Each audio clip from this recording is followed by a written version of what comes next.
প্রকল্পটির পক্ষ থেকে আপনাদের সবাইকে স্বাগত জানাচ্ছি। রাশিয়ার দিকে তেড়ে এলো যুক্তরাষ্ট্রের তৈরি যুদ্ধ বিমান, এমন ভাষায় সাম্প্রতিক সময়ে একাধিক ভিডিও অনলাইন পোস্টে বিষয়টি তুলে ধরা হচ্ছে।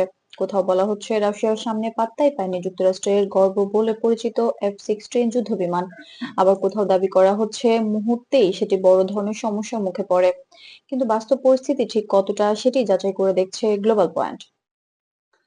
বিশ্বস্ত আন্তর্জাতিক সংবাদ মাধ্যমগুলোর তথ্য অনুযায়ী ইউক্রেনকে সহায়তার অংশ হিসেবে যুক্তরাষ্ট্রের তৈরি F-16 যুদ্ধবিমান সরবরাহের সিদ্ধান্ত নেয় কয়েকটি পশ্চিমা দেশ। এই প্রক্রিয়া শুরু হয় 2024 সালে এবং 2025 সাল পর্যন্ত তা চলমান থাকার কথা। নেদারল্যান্ডস ও ডেনমার্ক এই উদ্যোগে অগ্রণী ভূমিকা পালন করছে বলে জানিয়েছে রয়টার্স ও বিবিসি নিউজ। এই প্রেক্ষাপটে রাশিয়া দাবি করে তারা ইউক্রেনের বিভিন্ন বিমান ঘাঁটি লক্ষ্য করে আঘাত করেছে এবং পশ্চিমা সহায়তার আশা যুদ্ধবিমান ব্যবহারে বাধা সৃষ্টি করেছে। রুশ পক্ষের বক্তব্যে ইঙ্গিত দেওয়া হয় তাদের আক্রমণ প্রতিরক্ষা ব্যবস্থা যে কোনো সম্ভাব্য পরিস্থিতি মোকাবেলায় প্রস্তুত। তবে এখানে গুরুত্বপূর্ণ বিষয় হলো এই দাবিগুলোর পক্ষে এখন পর্যন্ত কোনো স্বাধীনভাবে যাচাইকৃত দৃশ্যমান প্রমাণ পাওয়া যায়নি।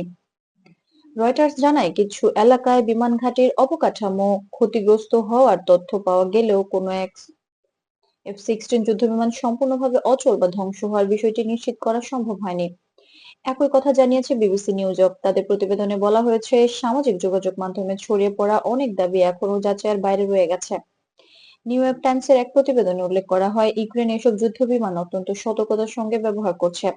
অনেক ক্ষেত্রে বিমানগুলোকে এক জায়গায় দীর্ঘ সময় রাখা হচ্ছে না যাতে ঝুঁকি কমানো যায়, ফলে বাইরে থেকে যেসব নাটকীয় দাবি শোনা যাচ্ছে বাস্তবে পরিস্থিতি তার চেয়ে অনেক বেশি জটিল।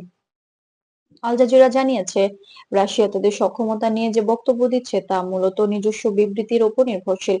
স্বাধীন সূত্র থেকে এখনো নিশ্চিত হওয়া যায়নি যে যুক্তরাষ্ট্রের তৈরি কোনো F-16 যুদ্ধবিমান সরাসরি রাশিয়ার কোনো আঘাতে সম্পূর্ণভাবে অকেজো হয়ে গেছে।